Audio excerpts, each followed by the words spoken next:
You don't lack intelligence, you don't lack awareness, and you don't lack potential, yet somehow you keep stopping yourself right before things change.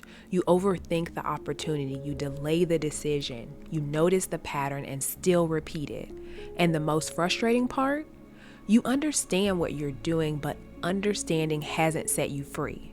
This isn't a motivation problem, it's not laziness, and it's definitely not a lack of discipline. It's something much quieter, much deeper. And once you see it, you'll never see your self-sabotage the same way again. Imagine someone who's always been praised for being smart. They learn quickly, they see patterns early, they understand consequences before others do. From the outside, it looks like they should succeed effortlessly. But internally, something else is happening. They hesitate longer than others. They question themselves more deeply. They imagine every possible outcome, especially the ones that could go wrong. So when it's time to commit, to launch the project, to have the conversation, to step fully into who they could become, they stall.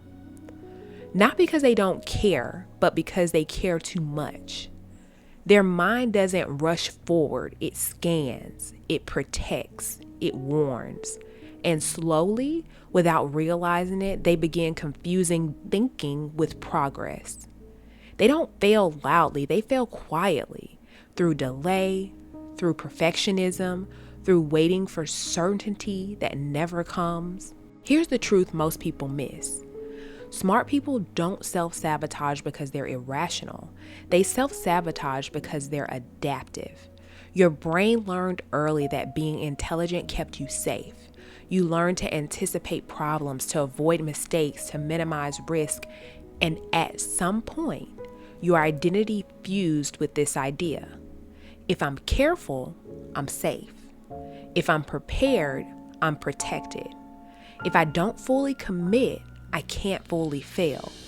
So when growth demands uncertainty, your nervous system doesn't hear opportunity, it hears threat. This creates a silent loop: awareness without action, insight without embodiment, knowledge without trust. You analyze yourself instead of allowing yourself. And here's the paradox: the smarter you are, the better you are at justifying why now isn't the right time. Your mind isn't broken, it's doing its job. It just never learned that growth requires discomfort, not understanding. So the solution isn't more information. It's not another book or another framework or another explanation. It's permission. Permission to act before certainty. Permission to be seen before you feel ready. Permission to trust yourself more than your predictions. Because self-sabotage isn't a character flaw. It's an old survival strategy trying to protect a future that no longer exists.